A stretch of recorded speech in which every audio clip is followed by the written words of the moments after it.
75 minutes, and then we'll have a break until 4:45 in your time, and at 4:45 for an hour, we will then go into the second talk, which discusses AI tools assisting publishing and research.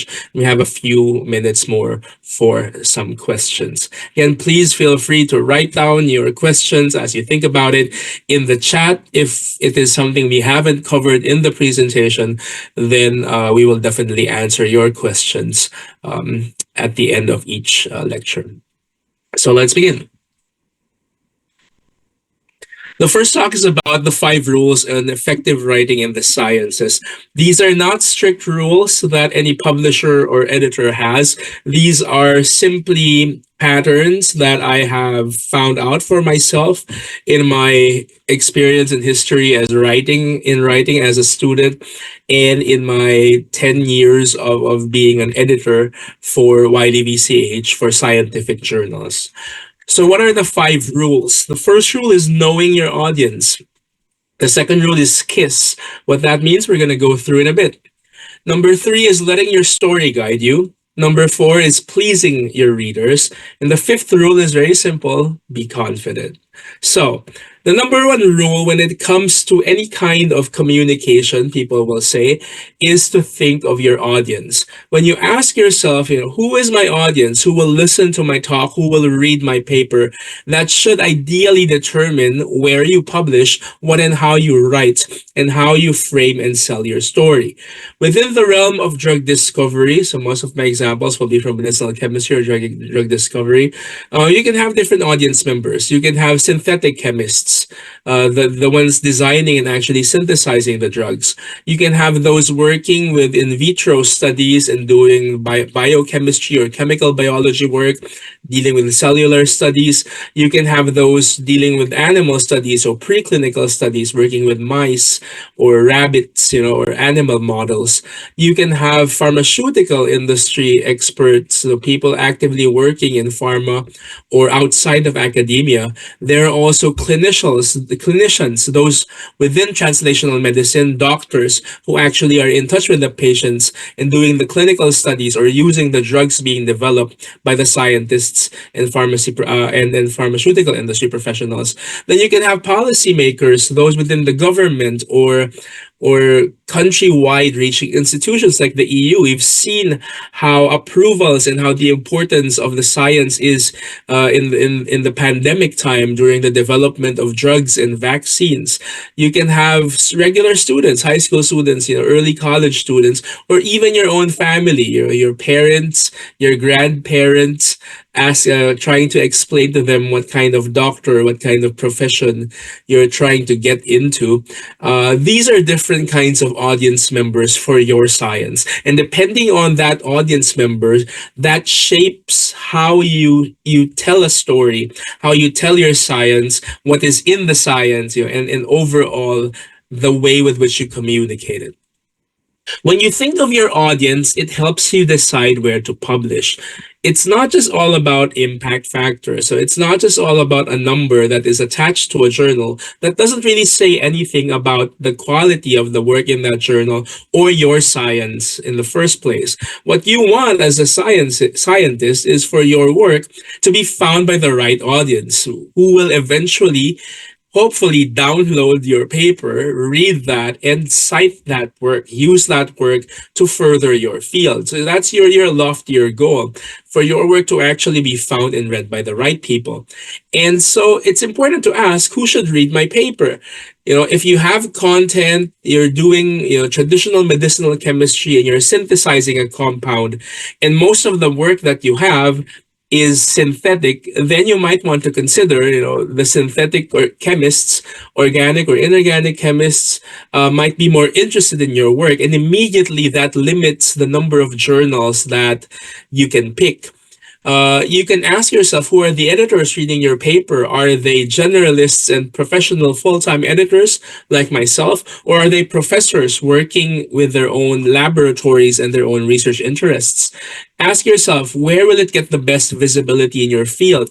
Often, the people whom you want to reach, enjoy reading and publishing in very specific journals. And so the journals that you enjoy reading, the journals that are most helpful to you, are also most likely the ones that that your community, your own specific research community, will be interested in. And finally, will the readers of the journal understand or appreciate the story that I am telling? So within the fitting of the content and how you explain it, you want that to work really well. And that starts by asking, who will read my paper? When you think of your audience, it also indirectly helps you write better. What do we mean by this? In your own history as researchers, no matter how short or long that may be, I'm sure you've read a lot of papers already, and at some point there's at least one paper wherein while you're reading it, you stopped and ask yourself, how was this published in the first place? If there's a paper that is really crappy and it stops you from reading or you get frustrated with it, remember these papers and don't do what they did. Whether it's as simple as them writing extremely long sentences, using really bad colors for their figures, having improper labels, having missing labels or controls, having bad resolutions in their pictures, uh, lots of improper spellings or run-on sentences, whatever it was that frustrated you, don't do that, because why would you continue propagating a style of writing and communicating that frustrates you? Remember, you also form the audience of other readers. And so what you want to read is what other people want to read. And that should be clear, direct, and concise writing. So always remember what frustrates you as a reader and do the opposite. And check if you've made your story clear. And we have to have an idea of how people read these days as well. And we're going to go through that in this presentation in the fourth part. When you think of your audience, you need to remember who your first audience members are. And these are your editors and your referees. And so your goal is to first sell your story to the editor and then to optimize it for your reviewers, who eventually help you optimize it for your end readers.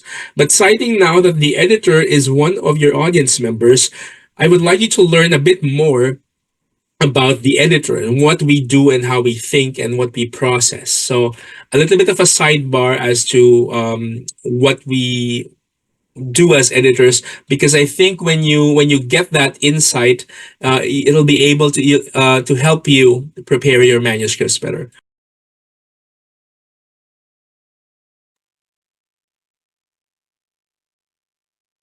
Okay, so many people think that editing is writing, and although we write a lot of emails and a few editorials more than anything. We don't write that often.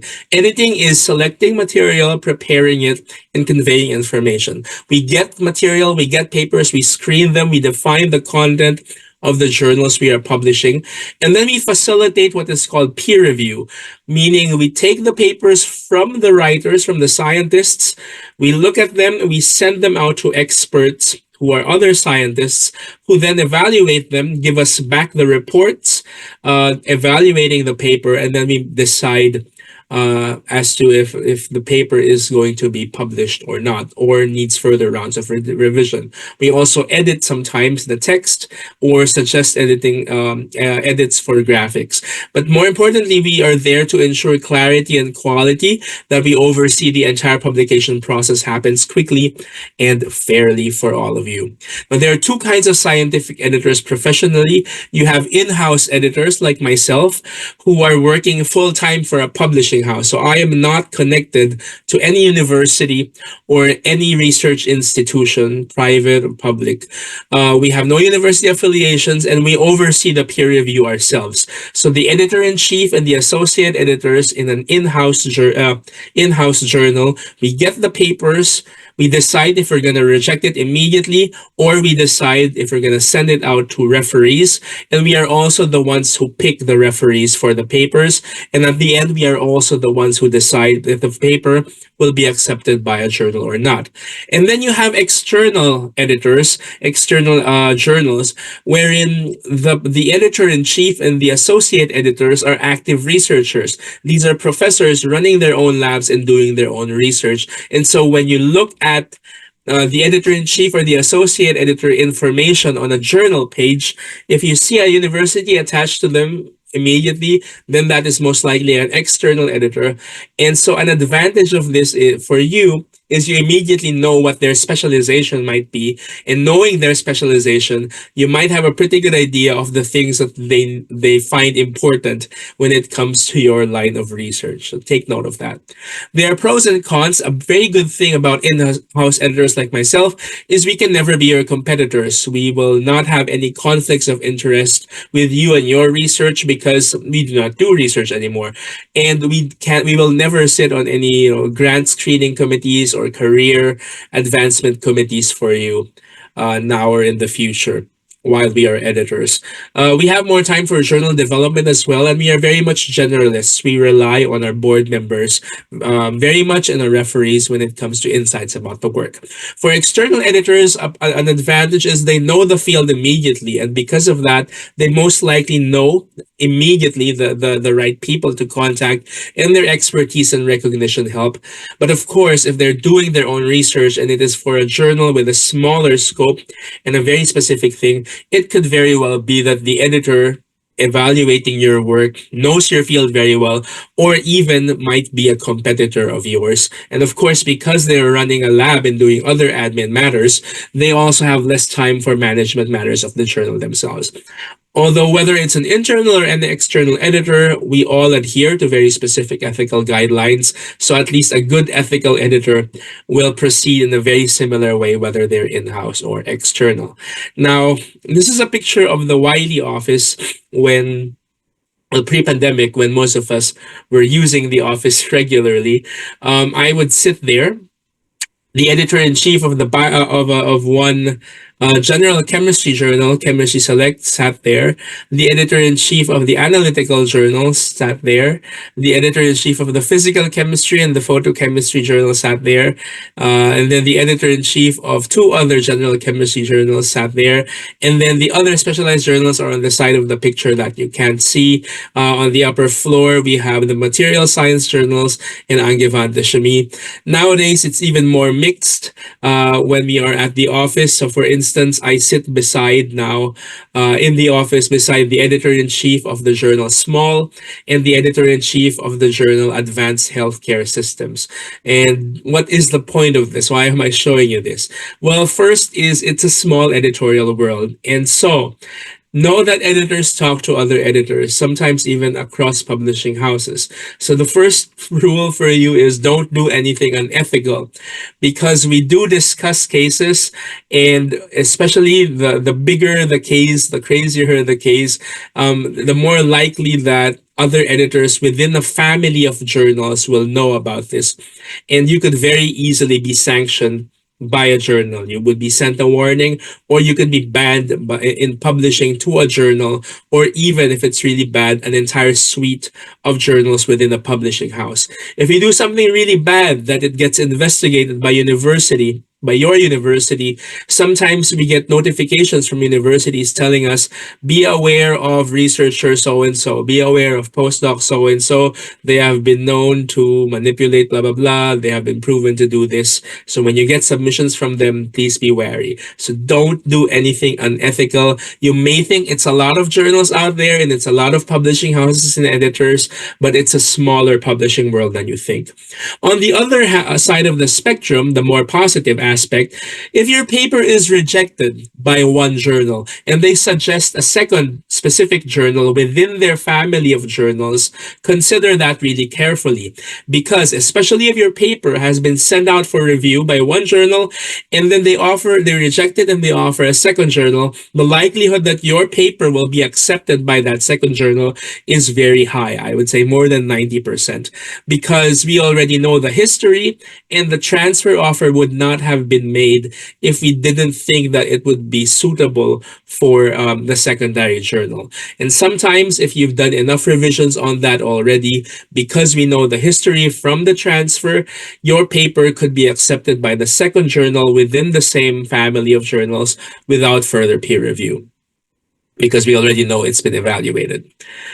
So what do I do? What happens when you press send? So we receive your papers via the submission system.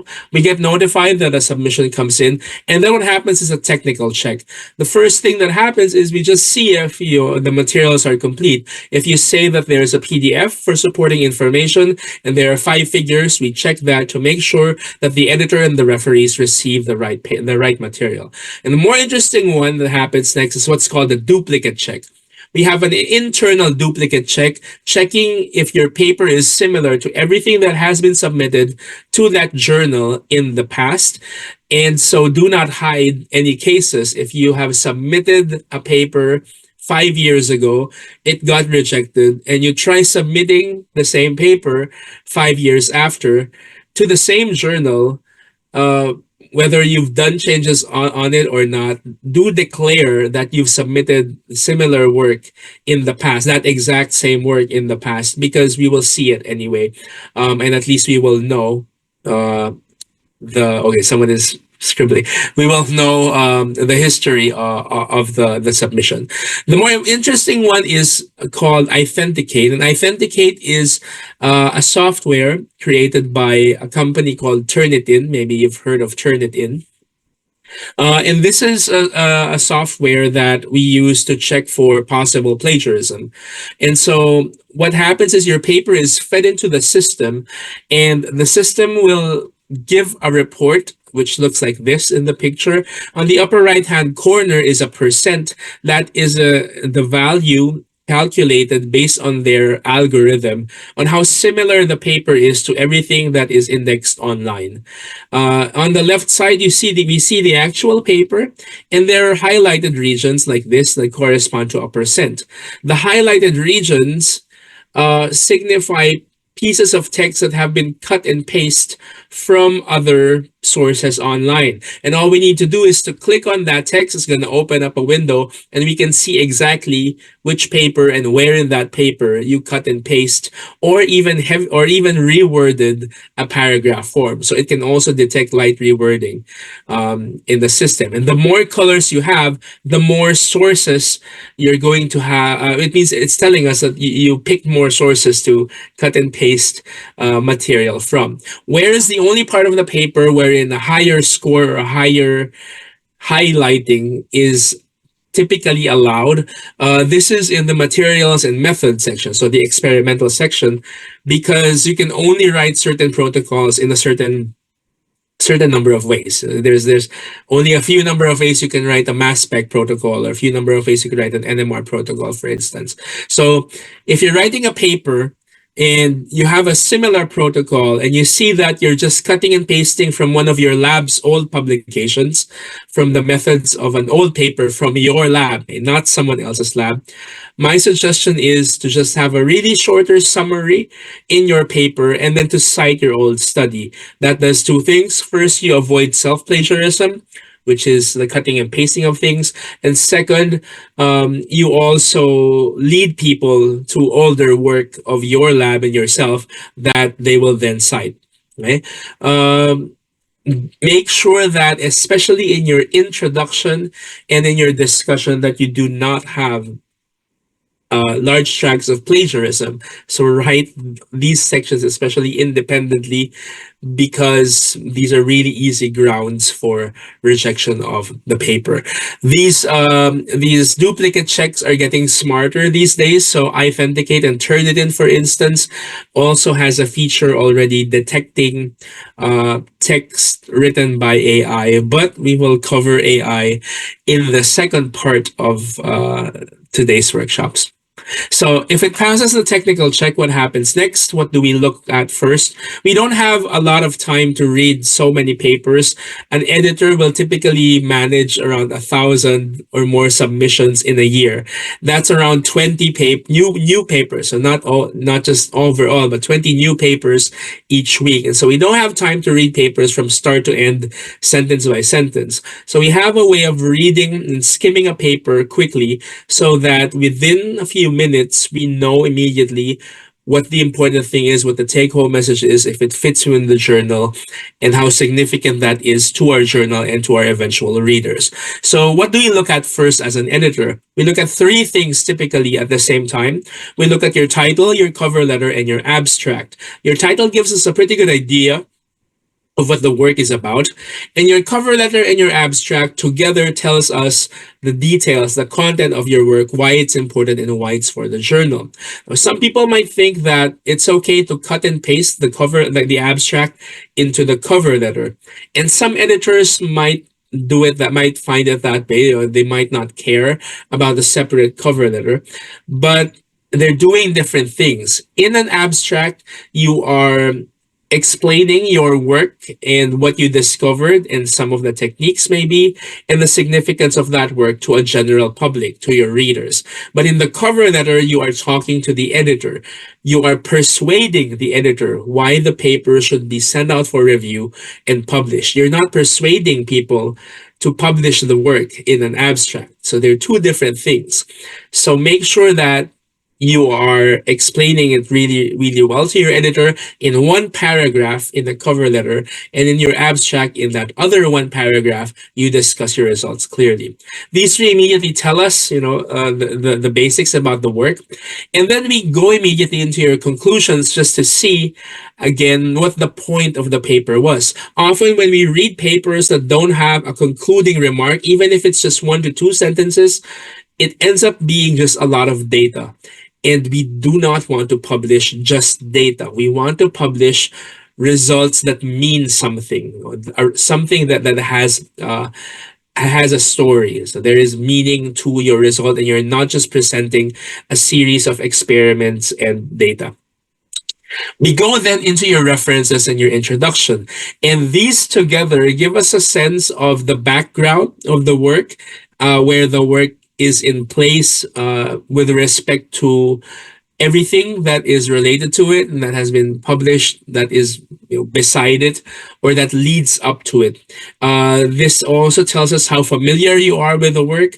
One key note that I want to emphasize is you need to make sure that you cite references that are a mixture of older legacy ones and newer ones, especially within the past 3 years.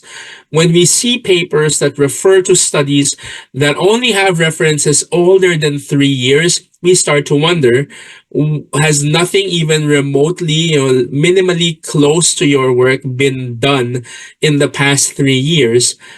That there was nothing to cite, meaning, is this a dead field? And if it's a dead field, why am I going to publish that, right? Or are you hiding something? Did you purposefully neglect to cite something within the past 1 to 2 years because it's very similar to your work? And this is very easy for an editor and for a referee to find. So make sure that you have a balance of references from old and also from the past 3 years. If there is something similar to your work, do not ignore this, because again, these will be found. Use that to your advantage. If there's something similar that has been published, make sure that that is cited, and make sure that in your paper now, you have sections that emphasize why your study is now more important than that one, or is an extension or an addition to that one, because that will help persuade your referees and your editors. Only then do we go into the deeper science. We go now into your figures, captions, and your tables. In other words, your results, for us to see if your claims, if your take-home message has been supported by the actual experiments that you would need to be able to make those claims. So if you claim that things are biologically active, then we were going to look for the biological experiments. Have you done the right controls? Did you do enough trials? And so on and so forth. And this is where we start to see if there are any missing things or any scientific flaws. And overall, reading that, we get a good sense of the paper, and we are able to answer, does this fit within the scope of the journal? Does it fit within the typical audience of the journal, the usual people who read and publish in that journal? Is there a clear point, objective to the story? Is the motivation clear? Oftentimes, when the motivation of a study is not clear, that's one of the first things that referees and editors pick out. And is it scientifically sound? Is it actually backed by experiments that help prove your point? And in the end, also, are there no ethical problems? Overall, we judge it based on science and content, and we try to be as fair as possible in picking out referees and evaluating your work. So, just as a side detail, when you're writing your cover letter, your one paragraph cover letter, what should be in there? There should be your critical research question, your purpose of your study, and why this is important, the significance of it, and the motivation. The key results, so the take home message, should be in there in a concise way. The novelty, any improvements, any advancements to what is been published on the field or on the topic, and why it is suited for the journal scopes or readers.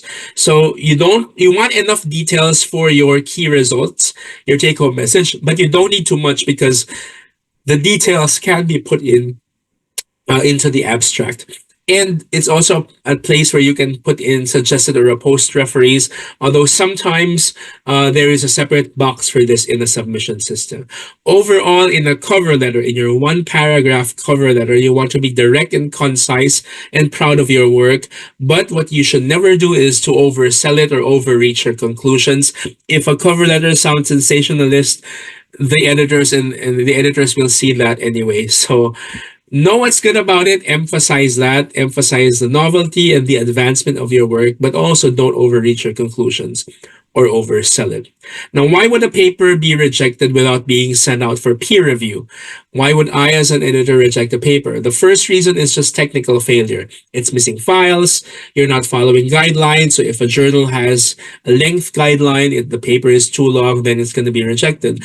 If the graphics are unclear or missing, or if the language quality is really bad, we will usually reject it and tell you to resubmit it to us because we want you to have the best chance for peer review when we send it out to referees. If we send out a paper to referees that is very has language that's very hard to understand, they're gonna be frustrated. They're not gonna give a positive report on your work because of that frustration and that difficulty in understanding the work.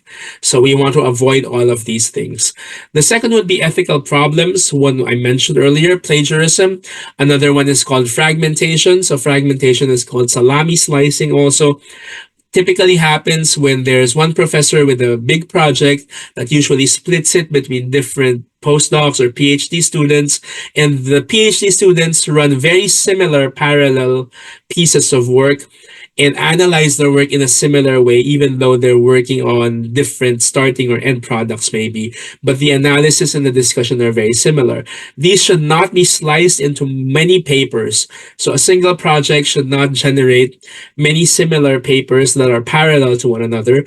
Rather, typically the ethical thing to do is to publish one big paper with multiple co-first authors. And this is usually typical for publishing and for science. Multiple submission, figure manipulation. There are many other cases where if we spot them, and they're very easy to spot these days, they will be rejected. If the work is preliminary, incomplete, or unclear, so if it looks like it's just a lot of data, there's no real point to it, or it's a preliminary investigation, then we will reject that paper as well. If a paper is scientifically flawed, so there are no enough experiments, or we see that there is a flaw in the science or the procedure that is being done. If the work has been published before, if it's trivial or redundant, then we will not publish that. And if the paper is out of scope, so the journal does not publish that topic. Or finally, the more common one is if a journal and or the editor deems that the work is incremental or has weak perceived significance. It's not as important for the journal, in other words. But what I write here is perceived significance, because we don't really know the significance of a work until it's published and it's being used by other scientists, right? So it's all about perceived significance. And the thing is, the perceived significance differs from journal to journal. A journal like Cell Science or Nature might be very stringent, very strict in picking their papers and selecting what they want to publish because of their broad scope.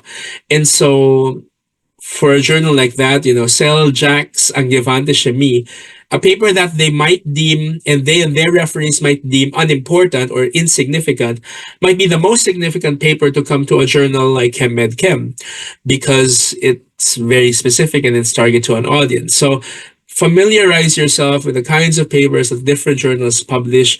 If a paper gets rejected in one journal and they say it's not important, your paper will be very important for another journal anyway. Okay. So rule number one, think of your audience. It decides a lot of things, and part of your audience are your editors. And so you have a pretty good idea now also of how we process papers when we get them and how we think. The next rule is KISS. Now, what does KISS mean? KISS is an acronym. It's an acronym that comes from the military, meaning keep it simple, stupid, or a friendlier version, keep it short and simple. This comes from the military because, in communication, especially in conditions where you need information quickly and you need accuracy, because inaccuracy can lead to catastrophe or deaths. The single biggest problem in that communication is the illusion that it's taken place. So we always want to communicate in a clear way. And the best way to do this is to keep things simple and short. There was a paper from the Journal of Applied Cognitive Psychology back in 2006 with the title Consequences of Erudite Vernacular Utilized Irrespective of Necessity. Problems with using long words needlessly. And from the title alone, we get already a good idea of what the journal's conclusions are. It's a very good title. In their conclusions, they cite that there's a negative relationship between complexity of a text and judged intelligence of the author, and that needless complexity leads to negative evaluations. Even more simply saying, the more complicated you sound to people, the dumber they think you are. It's a bit counterintuitive when we think that if I make my language more complicated, I use more complicated words, longer sentences, bigger paragraphs, more technical terms called jargon, that the other people reading or listening to me will think that I am smart. But it's the other way around. The impression that you're actually giving is that you are grasping for words, you are insecure, and that you are not as smart as you might actually be because you are complicating things. And it actually makes sense because it takes so much more effort to distill complex information into something that is simple, direct, and concise. So keep it simple. How do we keep it simple in our writing? Very easy. You use simpler words and phrases whenever you can, and in terms of the overall structure of your writing, you use the active voice. Now, in the next examples, we're going to be very workshop style and practical. And I want you to remember that the next few slides are techniques and editing notes that you need to do only after you have written.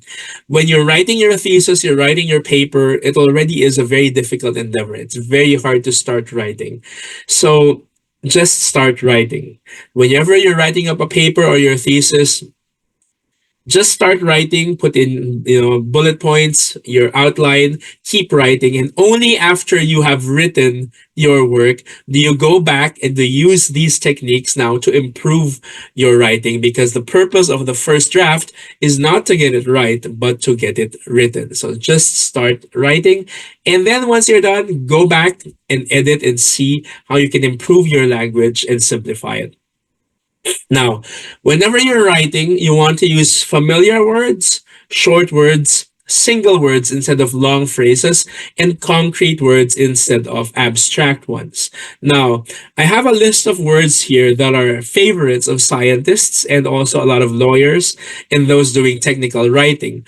But for all of these complicated words, you can have shorter words, single short words that are single to two-syllable words that are even better than the ones on the left. And you can think about that for yourself now. Instead of saying utilize, you have use, right? So answer it for yourself silently. And I'm sure you know a lot of these already. Instead of saying sufficient, you can just say enough. To discontinue something is to stop something. To ameliorate is a bit more difficult. That means to improve. You say, subsequently, we created chemical X. You say, next. right? The magnitude of something, the size of it. We demonstrated, we showed, we quantified, we measured. I'm not saying that you're banned and you shouldn't use the words on the left, but what we're saying is whenever you find yourself repeatedly using these more complicated words, then it might be time to simplify a few things and use the shorter words. Again, the more complicated you sound repeatedly, the dumber people think you are. We also want to use simple words instead of longer phrases. So these are called circumlocutions. And circumlocutions are phrases that go round and round instead of being direct to the point.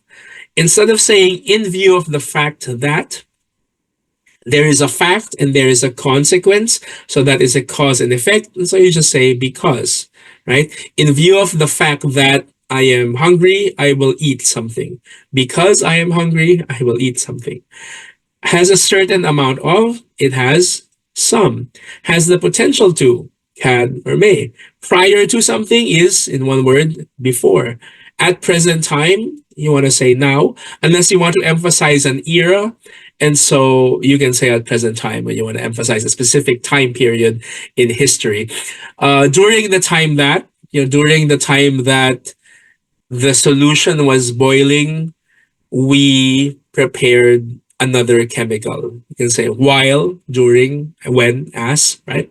The question as to whether, the question as to whether it's always dependent, it's conditional. Anytime you have something conditional, you can use if when, or if then. So the question as to whether I will eat depends on my hunger. The question as to I will eat depends on my hunger. You can just say, if I am hungry, I will eat something, right? A majority of, most, a number of, you don't know. Is it many? Is it few? You can state it, right? A and B are of the same opinion. They agree. Something is less frequently occurring. It is seldom or rare. Something gives rise to something. It causes it. Due to the fact that, again, because, cause and effect. A has an effect on B. It affects B somehow. And based on the assumption that, again, it's conditional and it is if. And you have a lot of these examples wherein you have complex phrases that you can substitute single words for. Now, another thing that you need to be wary about is redundancy. This often comes out, this kind of flowery language, when we're speaking, giving speeches or talking in public. And in that situation, it's fine. It seems fine. It sounds cool or flowery or poetic. But when you see it in writing, it can actually be funny and doesn't really mean anything. If you see something is large in magnitude, that means the same thing. When we completely finished, if it is complete, then it is finished. We tried an endeavor, that means the same thing. We estimated at about, right? That's both an estimate. We reached a successful solution. If it's a solution, then hopefully that was already a success, right? Or here we illustrate and demonstrate the challenges and difficulties of finding a treatment for blah, blah, blah. They mean the same thing. And in spoken, you don't notice that much and it feels poetic, but in writing, it doesn't do anything. So do avoid that to cut the complexity of your text. Another important thing in writing is verbs are important and verbs are powerful. And this is because verbs allude movement. We think of movement, there is motion, there is excitement, and so they are nicer to use. Our brains enjoy them and process them better. And one problem that we do often is we convert verbs into nouns. One easy way, one example of how we do that is converting them into the substantive using the SION or the TION form.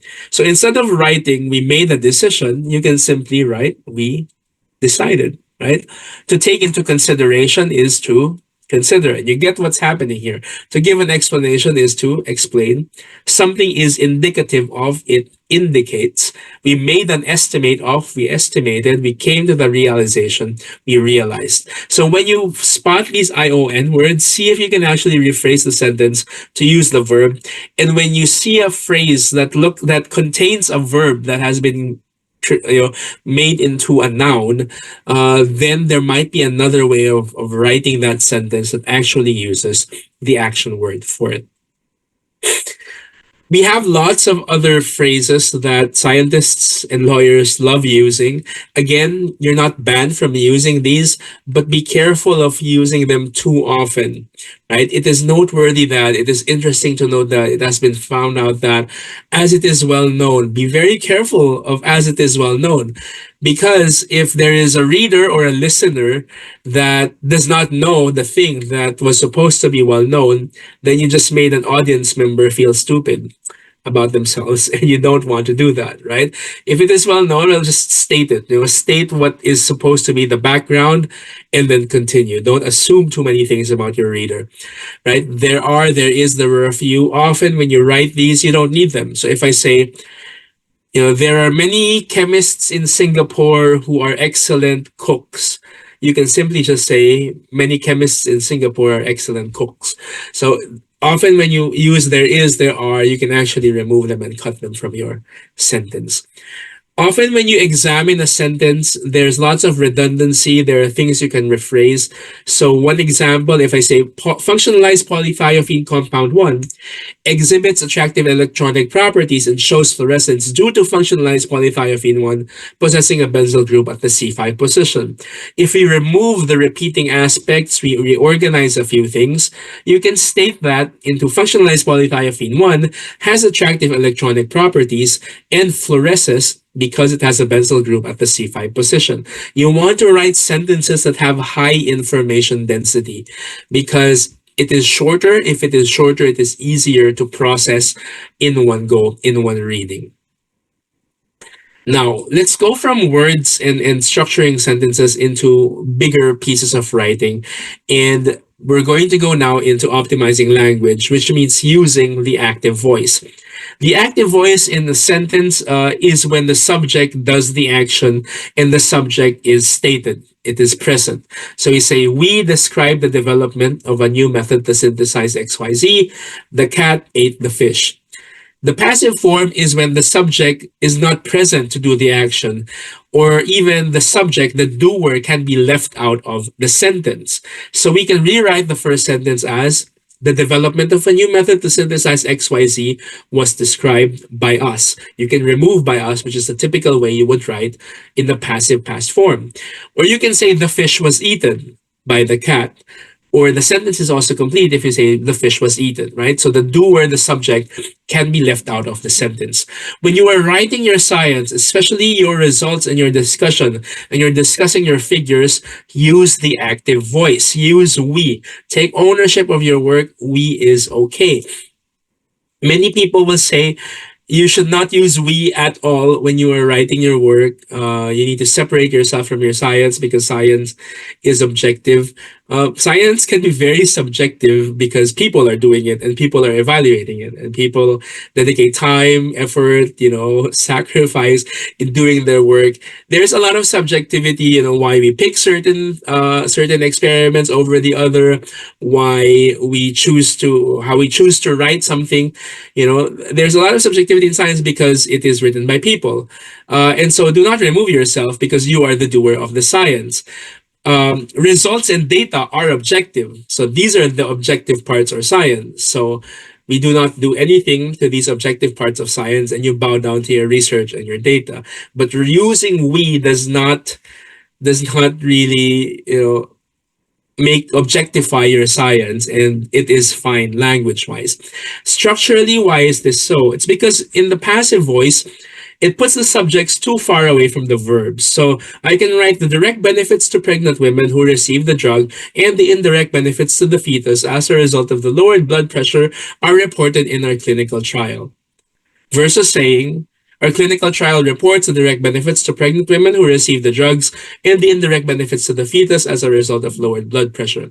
They're the exact same sentence, just reordered from passive to active, and I'm pretty sure the second sentence was easier for you to understand the first time I read it. There is one part in a paper wherein we we specifically use the passive voice, so the past tense passive voice, and this is in the experimental section. And this is because they focus on methods. In the experimental section, the doer is not important, but more so the action.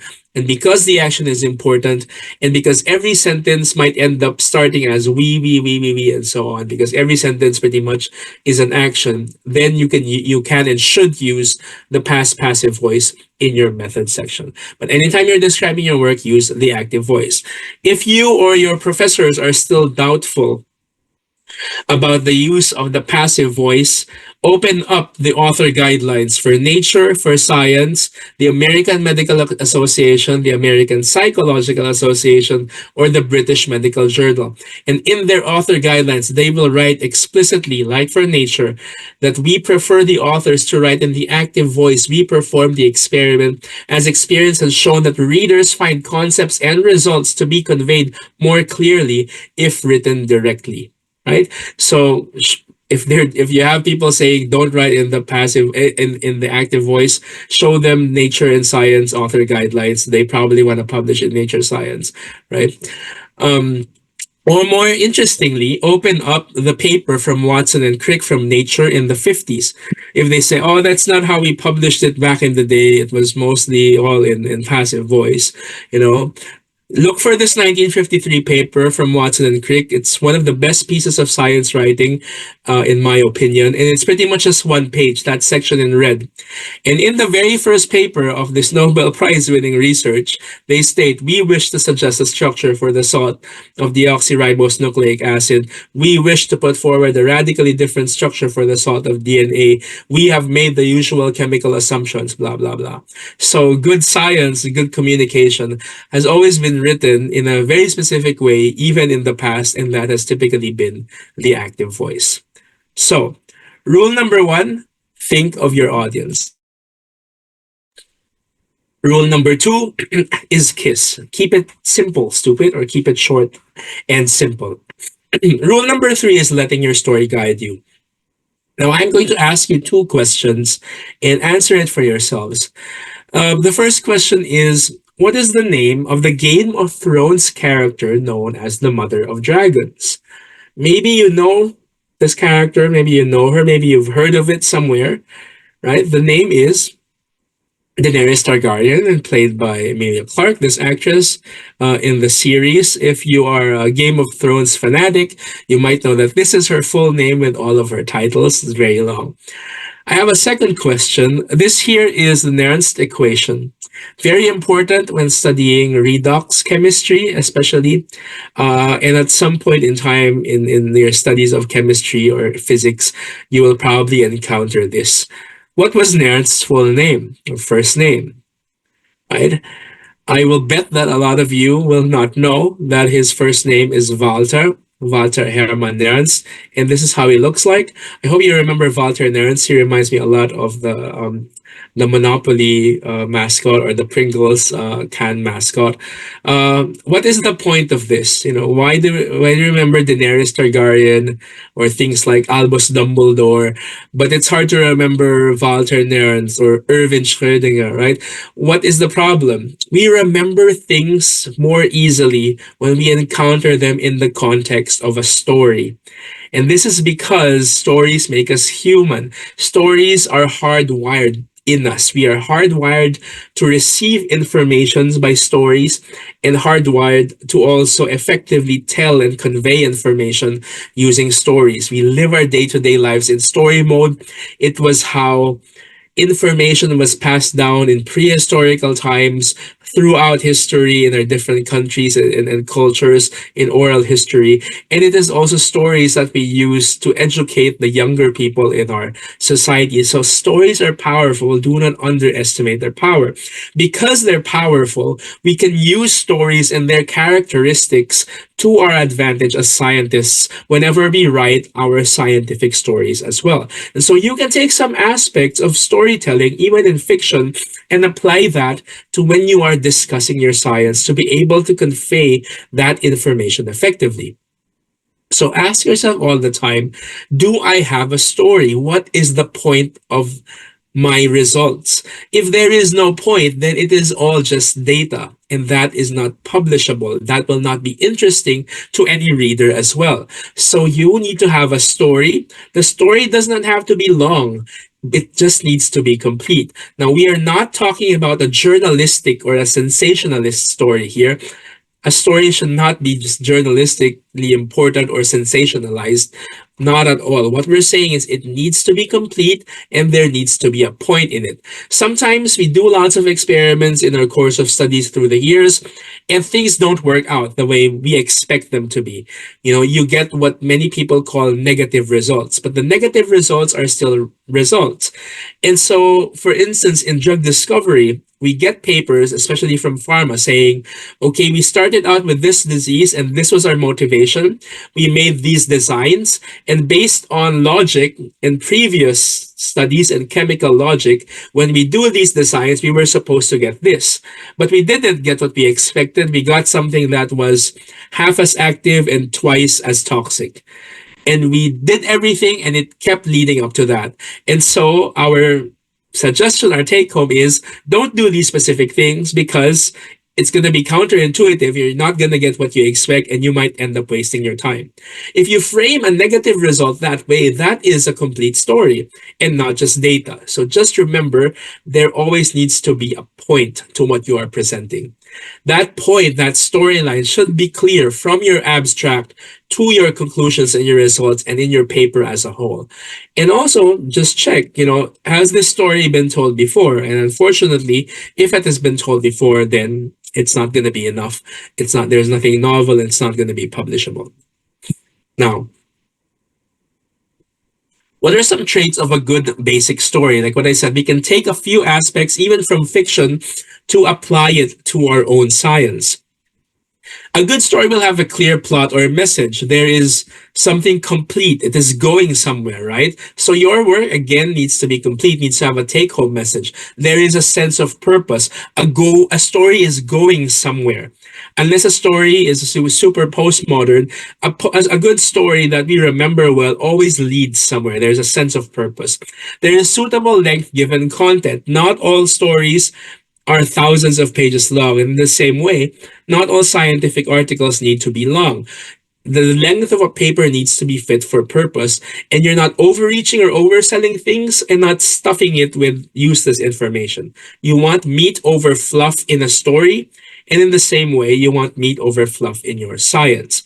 A good story will have flow. There is sense of direction, meaning things don't just suddenly happen, right?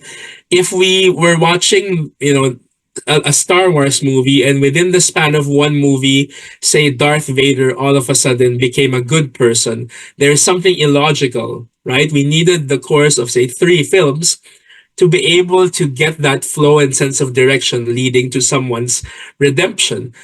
Sometimes in a story, there is divine intervention or luck happening. And this is okay. Sometimes this happens in science, like with August Kekulé dreaming that dreaming about a snake biting its own tail. And they say that was how he realized that the structure of a benzene ring was a ring and not a linear carbon compound.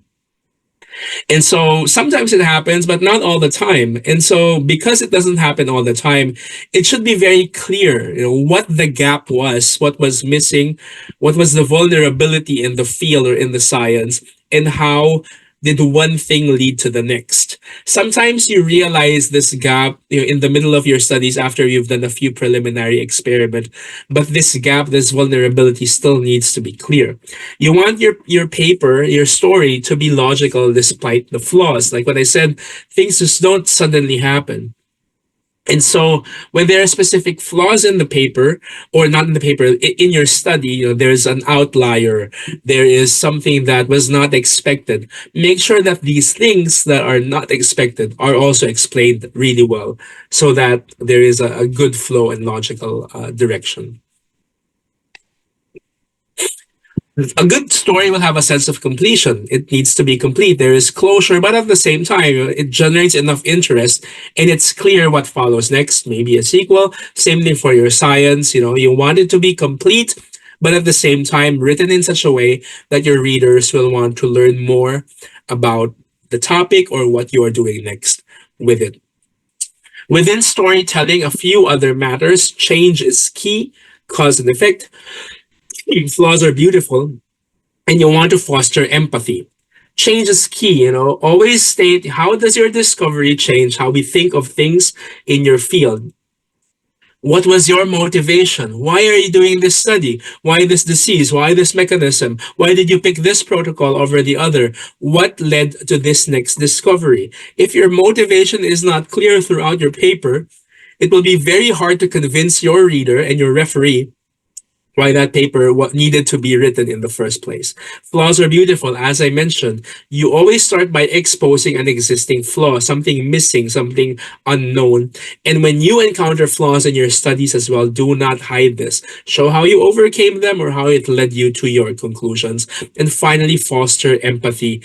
People, all your results will not matter if it does not mean something, it is not for something.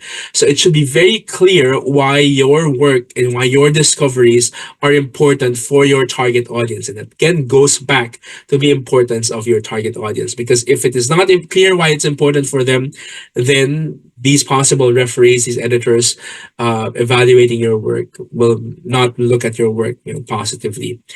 So you can use all of these techniques in storytelling, setting a proper intro, motivation, driving the story, discussing results well, and having a big picture present, having the clear take-home message for you to write good papers. Just a warning, you want to let your story guide you, but never ever let your story overshadow the actual data.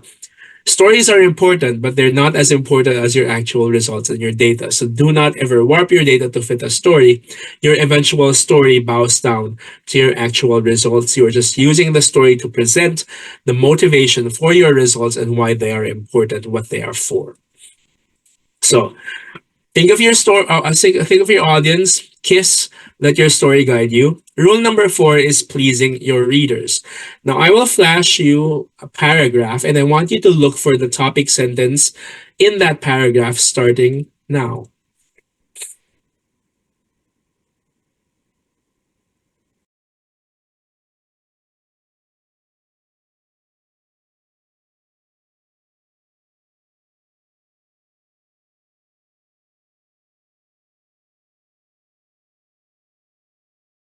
Okay, stop.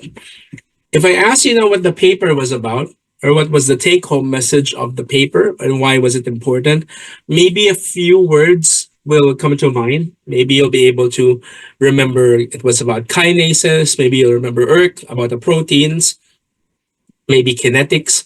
But it would have been very hard for you to actually now remember what the study was about. And this is because that study buried the topic in the middle and at the end. So that they studied ERK inhibitors, 6 of them, with potencies varying from 100 picomolar to 20 micromolar.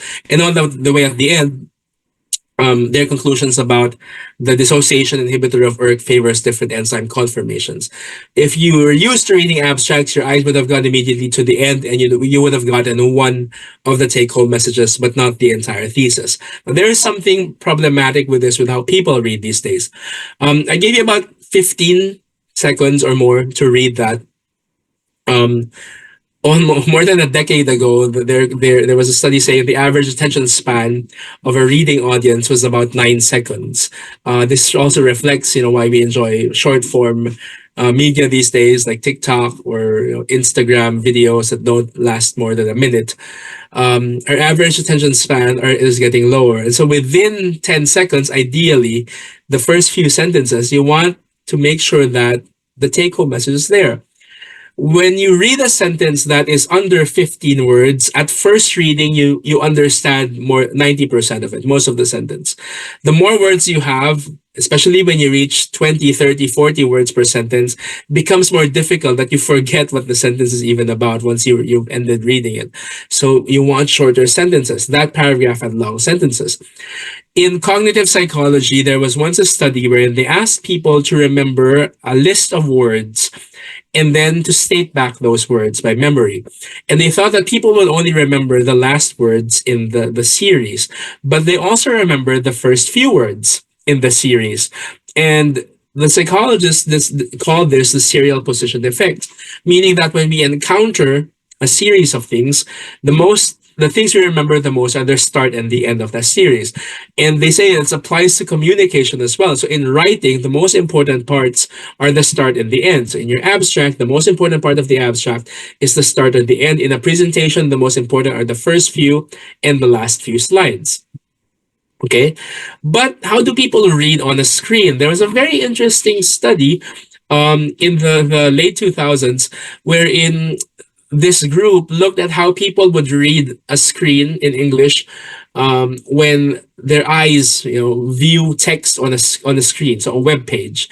And they did this by eye tracking. The more red the result is, the more red the region of a screen is, the more time a person's eye spends on that part of the screen. And the more blue it is, the less time a person's eye spends on that time on the screen. And what they found was on a web page with a big block of text, a person's eyes would go immediately to the top left, stay a long time there, go all the way through to the right, read the entire line, keep reading full lines, but eventually they don't read full lines anymore. They just go down through the left side of the screen. And they call this the F-shaped online reading pattern.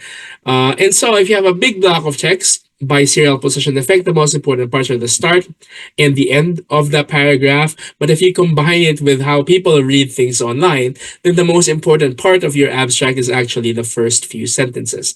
Many people will also read only half of a big block of text. And if the text exceeds the size of the screen, which is typical these days in tablets or phones where we read things a lot, many will not even scroll if they deem it unimportant. How do we find work these days? So another thing we need to remember is search optimization. You want to be found, right? If I search HDAC inhibitor synthesis on Google, it returns these four titles: design synthesis potent, design synthesis biological inhibitor, total synthesis, design synthesis biological evaluation. They all sound the same. So what makes a difference now between someone clicking on the first thing they see and skipping your work, or click on the first thing they see instead of your work that reads exactly the same way as a title as these other pieces of things? You want to be found. It's not enough just to publish out there. You want to be found. Just some notes. So Google, for instance, and a few search engines will display only the first 40 to 60 characters of a title tag. It's going to cut it. And at around 160 characters underneath there of the meta description length, which is typically from your abstract, it's going to cut the text. So you want to use repeating keywords in both your title and your abstract. And as the search engines get tied in with generative AI these days, you want to make sure that your thesis is written in a complete sentence in an unambiguous way with keywords, so that if the search engine is smarter, it can actually pull out that text as your metadata.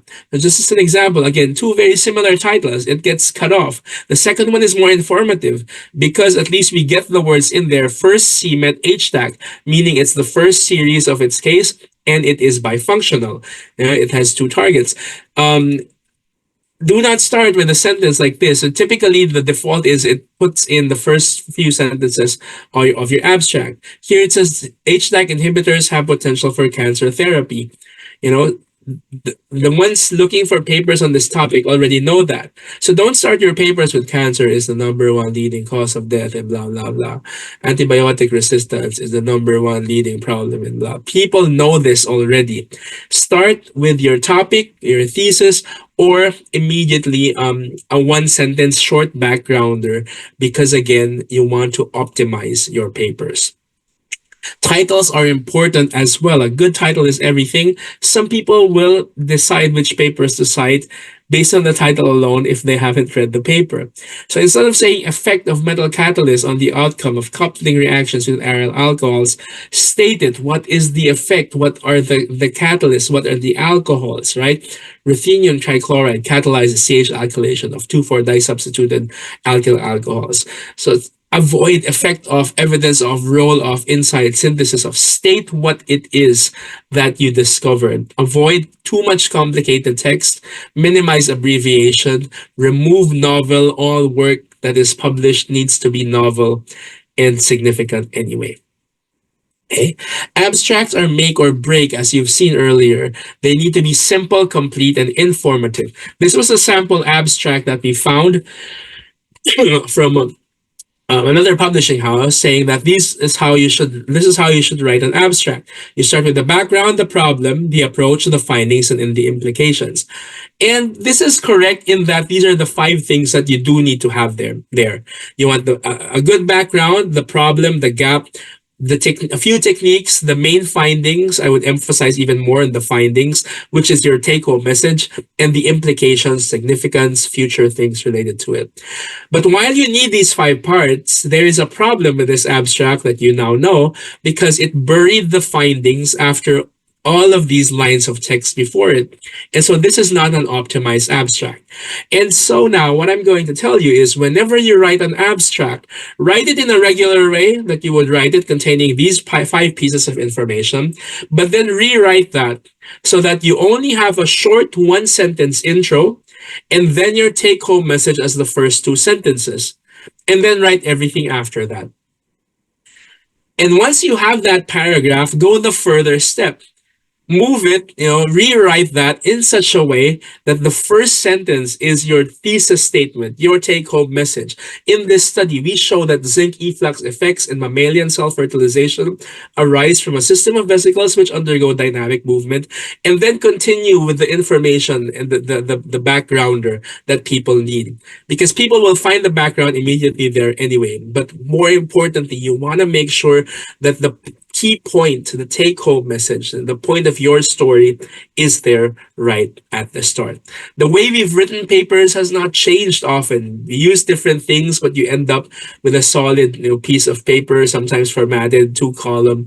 But the way we read has changed differently, and the way we receive media as well.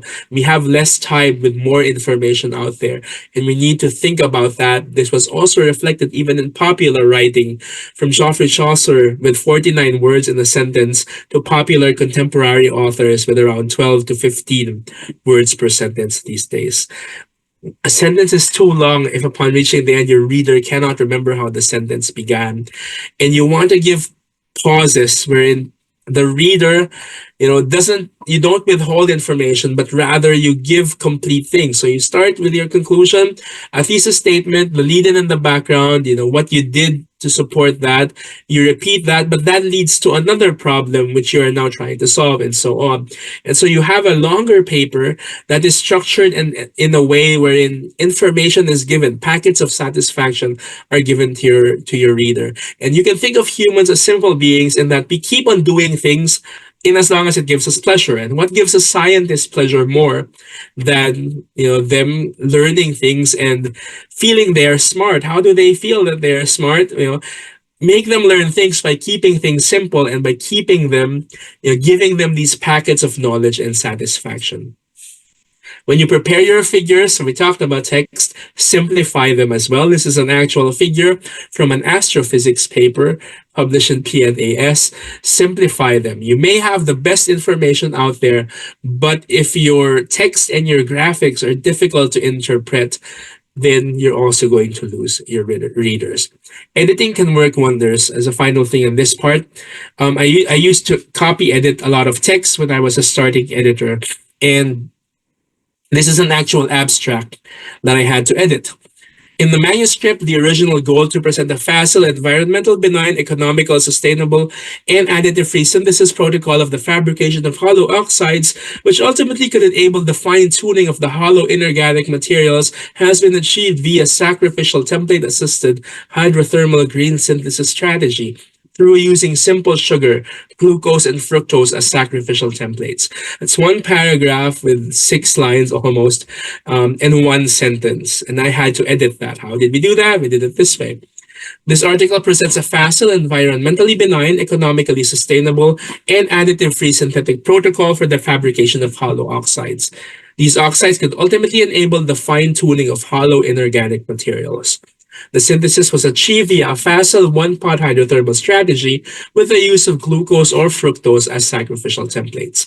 Even if you're not working on this field, on this topic, I'm pretty sure you would have understand the second paragraph more easily in the first time I read it than the first one. So, and they're using the same words. It's just a matter of sometimes cutting things up, allowing a person to breathe and think, and it becomes more satisfying because you, in one reading, you understand what it is. And if you do that, then people will keep reading your work. So think of your audience. Kiss, let your story guide you. Please your readers. The final rule is simple. One slide. Be confident. Know what is good about your work and state it. It should be clear from your cover letter all the way to your conclusions. But even knowing what is good, beware of overinterpreting, overreaching, or overselling your work. You want to be proud by your work, about your work, but honest about it. You want to be evidence-based and ethical about your work and not sensationalist. There's a reason journal articles are often dry or frustrating to read, and it's because we're writing them that way, and you can very easily change that. Okay? I want to point out two things that we work with very closely with the European Federation for Medicinal Chemistry, the EFMC, and this is the Publishing Academy. This is a full day course, unfortunately, European time. But if you're willing to stay up until 11 p.m. in Singapore, I highly recommend this, especially for those PhD students who are finishing up or early career postdocs.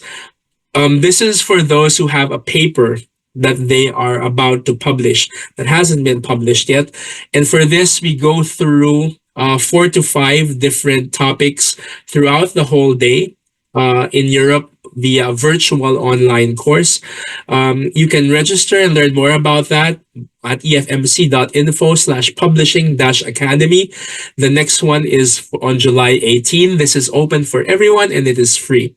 For those who are postdocs already, so for postdocs or even professors or early professors or experienced professors, if you want to learn the best practices when it comes to conducting peer reviews or writing reviewer reports, you can join the Reviewer Academy.